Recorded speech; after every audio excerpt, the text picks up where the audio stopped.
हमारे यहाँ भी बड़ी तब्दील हो रही है। पाकिस्तान क्रिकेट की बात करें, खैर पाकिस्तान क्रिकेट में तो लगातार तब्दीली होती रहती है, बिकॉज अगर आप एक पाकिस्तानी क्रिकेटर हैं तो एक पाकिस्तानी क्रिकेटर को ज़रा जहन में रखें और फिर ये सोचें कि मैं एक पाकिस्तानी क्रिकेटर होकर डेब्यू करते हूं, और डेब्यू करने के बाद जो है एक सीज़न में एक अलग किस्म का डोमेस्टिक स्ट्रक्चर देखता हूं, उससे अगले फिर मैं एक अलग किस्म का डोमेस्टिक स्ट्रक्चर देखता हूं। मुझे नहीं पता इस साल कितनी टीम होंगी, मुझे नहीं पता इससे अगले साल कितनी टीम होंगी, कौन सा रीजन खेलेगा, कौन सा रीजन नहीं खेलेगा, क्या डिपार्टमेंट्स खेलेंगे, क्या डिपार्टमेंट्स का इवेंट अलग होगा या साथ होगा। मगर पिछले 7 सालों में 5 दफ़ा ये तब्दीलियां पाकिस्तान क्रिकेट में ज़रूर आई हैं, जिसमें पिछले 4 सालों में 3 दफ़ा तब्दीली हुई पाकिस्तान डोमेस्टिक स्ट्रक्चर में। And again one more time ये तब्दीली फिर सामने आ रही है पाकिस्तान के डोमेस्टिक स्ट्रक्चर में। क्या तब्दीली आई है, क्या चेंजेस हैं, और चेंजेस देखें बहुत अच्छे हैं, not to criticise everything, changes are really very good, but क्या ये अगले आने वाले 3 साल 5 साल तक हमें दिखेंगे, या फिर कोई नया आएगा और फिर कहेगा चलो जी इसको फिर से बदल देते हैं। सो कादिर ख्वाजा हमारे साथ मौजूद हैं, हमारे सीनियर स्पोर्ट्स कोरेस्पॉन्डेंट। कादिर से मैं बिल्कुल जानना चाहूँगी कि क्या क्या तब्दीलियाँ आ रही हैं, क्या पूरा डोमेस्टिक सिस्टम ओवरहॉल कर दिया गया या फिर इसमें इन्हांसमेंट की गई है जो हमारा करंट एग्जिस्टिंग डोमेस्टिक सिस्टम था। जी कादिर। देखिए सवेरा, काफी दिन पहले जो है वो उसामा शरून न्याजी जो डायरेक्टर डोमेस्टिक हैं, जीएम डोमेस्टिक हैं, उन्होंने प्रेस कॉन्फ्रेंस की थी और स्कूल क्रिकेट के हवाले से काफी गुफ्तगू भी की थी। उनमें डोमेस्टिक क्रिकेट के हवाले से भी उनसे पूछा गया था और बिलाकर पाकिस्तान क्रिकेट बोर्ड ने डोमेस्टिक सीजन 2026-27 का जो बाकायदा शेड्यूल है उसका ऐलान कर दिया है और डोमेस्टिक क्रिकेट सीजन का आगाज जो है वो 11 अगस्त को मुल्तान से होगा और डोमेस्टिक सीजन के शेड्यूल में 2027 के वर्ल्ड कप की तैयारियों का भी प्लान मुरतब किया गया है और डोमेस्टिक सीजन के शुरू में national champions cup, list A और डिपार्टमेंटल वनडे कप मुनक्कद होंगे, जबकि रेड बॉल टूर्नामेंट्स में कायदे ट्रॉफी गोल्ड और सिल्वर, जबकि प्रेसिडेंट ट्रॉफी ग्रेड 1 और ग्रेड 2 गोल्ड और सिल्वर होंगे। President trophy grade 1 first class और ग्रेड 2 गोल्ड और सिल्वर तीनों जो है वो 12 सितंबर को शुरू होंगे, जबकि कायदे ट्रॉफी गोल्ड और सिल्वर दोनों 1 नवंबर को शुरू होने जा रहे हैं। इस हवाले से कायदे ट्रॉफी गोल्ड में 8 जबकि सिल्वर में 12 टीमों की शिरकत करेंगी और कायदे ट्रॉफी की दोनों डिवीजन फर्स्ट क्लास होंगी। एक टीम की रेलीगेशन प्रमोशन होगी और पाकिस्तान क्रिकेट बोर्ड ने 16 रीजन की 18 टीमों की तादाद को बढ़ाकर 20 भी कर दिया और सियालकोट रीजन, अच्छी बात यह है कि सियालकोट रीजन और पेशावर रीजन की लाहौर और कराची तर्ज की 2 रीजनल टीमें होंगी और नेशनल T20 कप जो है वो सिल्वर और गोल्ड के दोनों टूर्नामेंट 5 फरवरी से 6 मार्च तक लाहौर में मुनक्किद होंगे और पाकिस्तान क्रिकेट बोर्ड के अंडर 19 क्रिकेटर्स के लिए 3 रोजा मैचों का टूर्नामेंट भी करवाएगा और नेशनल अंडर 19 कप और नेशनल अंडर 19 चैंपियनशिप 22 अक्टूबर से 5 सितंबर तक होगी, जबकि नेशनल अंडर 15 वनडे कप अक्टूबर और नवंबर, जबकि अंडर 17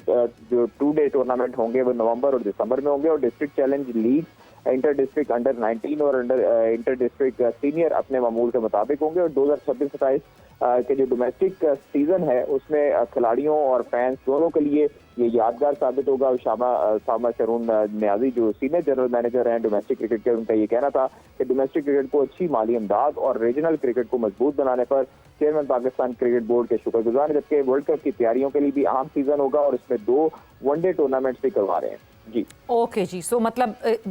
मैं ये कहूँ कि स्ट्रक्चर को इन्हांस किया जा रहा है जो कि पिछला था, जिसमें 1-2 चीज़ें I believe Hanif Mohammad trophy को न्यूट्रलाइज कर दिया गया है, वो अब नहीं रहेगी। साथ ही साथ कादिर इस पे भी अपडेट दीजिएगा कि 5 ODIs अनाउंस हुए हैं versus England, which would be our road to the world cup 2027। बिल्कुल,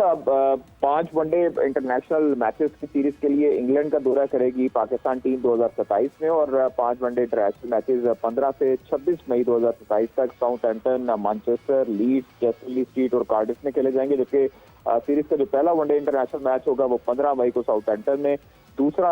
19 मई को मैनचेस्टर में, तीसरा 21 मई को लीड्स में और दोनों टीमों के दरमियान जो चौथा मैच है वो 23 मई को चेस्टरली स्ट्रीट में खेला जाएगा और 5वां और आखिरी वनडे मैच 26 मई को कार्डिफ में होगा, जबकि 5 वनडे मैचेस की सीरीज दोनों टीमों के लिए ICC men's cricket world cup 2027 की तैयारी का अहम मौका होगी और ICC men's cricket world cup जो है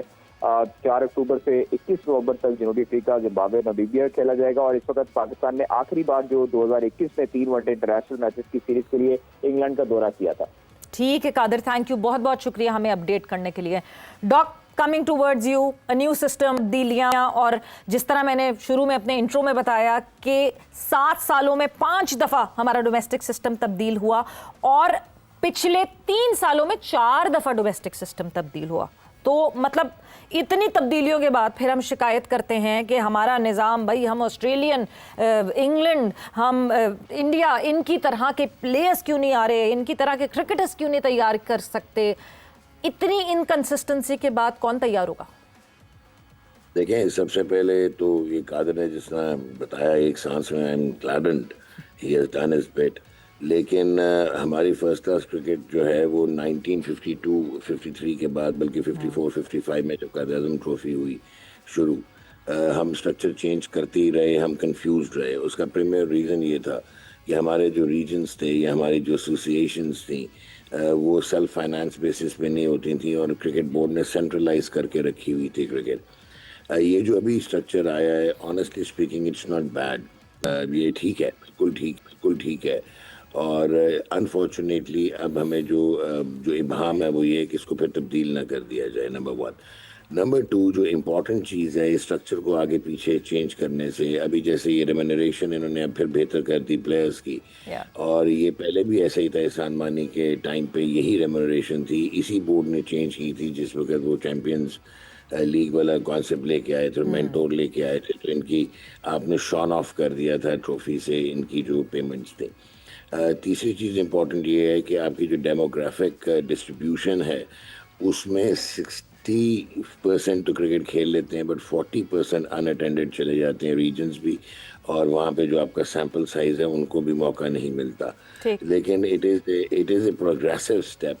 and let's keep our fingers crossed. इसमें बहुत सारी कबाहतें अब भी हैं, और वो कबाहतें ये हैं कि अब आप जो कह रही है ना, प्लेयर नहीं मिलते, प्लेयर इसलिए नहीं मिलते कि हमने इंट्रोस्पेक्ट करके असेस नहीं किया कि हमारी इंफ्रास्ट्रक्चरल रिक्वायरमेंट क्या है। एक ऑपरेशनल इंफ्रास्ट्रक्चर होता है और एक ऑब्वियसली प्लेइंग इंफ्रास्ट्रक्चर होता है। तो हमें कहाँ पे हमने साइंटिफिक मॉड्यूल और मल्टी डिसिप्लिनरी अप्रोच को डालना है, क्योंकि हाई टाइम अगर हम नहीं डालेंगे तो हम वही वाली बात है कि सेल्फ डिनाइल में रहेंगे। क्रिकेट अब आगे जाती जा रही है, लेकिन खुशाइन चीज़ है, I will be the first one two give them a clap कि ये अच्छा, सोच अच्छी थी, पॉजिटिव थी, प्रोग्रेसिव थी। लेट्स होप कि दे स्टिक टू इट, और अब हम ये ना सुने इसको 3-4 साल चलने दें, और 3-4 साल के बाद आप इंट्रोस्पेक्ट करके असेस करेंगे, और फिर वो जो आपके माइनर वीकनेसेस होती हैं उनको दूर करेंगे, तो फिर इम्पेनेट्रेबल सिस्टम्स बनते चले जाते हैं। बट फिर बात वही आती है कि ये इस सिस्टम पे स्टिक करेंगे, मगर हमारी सबसे बड़ी तो अनसर्टनिटी डॉक यही है ना कि ये खुद सिस्टम कब तक रहेंगे, ये खुद सिस्टम तक रहेंगे कि ये इस सिस्टम का हिस्सा बन सके। देखें, एक और अनफॉर्चुनेट चीज़ है कि हमारे कोई भी स्टेक होल्डर जो है ना, कोई भी आपकी इवन ये जो एक्स प्लेयर्स हैं, मतलब कि इजंट इट अपॉलिंग कि आपके करता धरता आकिब जावेद जो हैं जी, जो कि आपके डायरेक्टर है नेशनल ये हाई परफॉर्मेंस सेंटर के, आपके शो में भी आए थे हाई परफॉर्मेंस के, और सिलेक्टर भी हैं, वो या कह गए हैं कि ये 7वें 8वें नंबर की टीम से अगर आप एक्सपेक्ट करेंगे वो वर्ल्ड कप जीतेगी, तो इल्यूजन की बात है, उनकी बात है। सवेरा ये आप और मैं कह सकते हैं, बट ये आप उस तरफ बैठे हुए क्रिकेट बोर्ड के कस्टोडियन जो कि पॉलिसी मेकर और स्टेक होल्डर हैं, दिस इज एक्चुअली एबिस्मल और डिसहार्टनिंग कि आप क्या मैसेज दे रहे हैं कि आप खुद फोरफीट कर रहे हैं। तो भाई 2.5 साल 3 साल आप क्या करते रहे?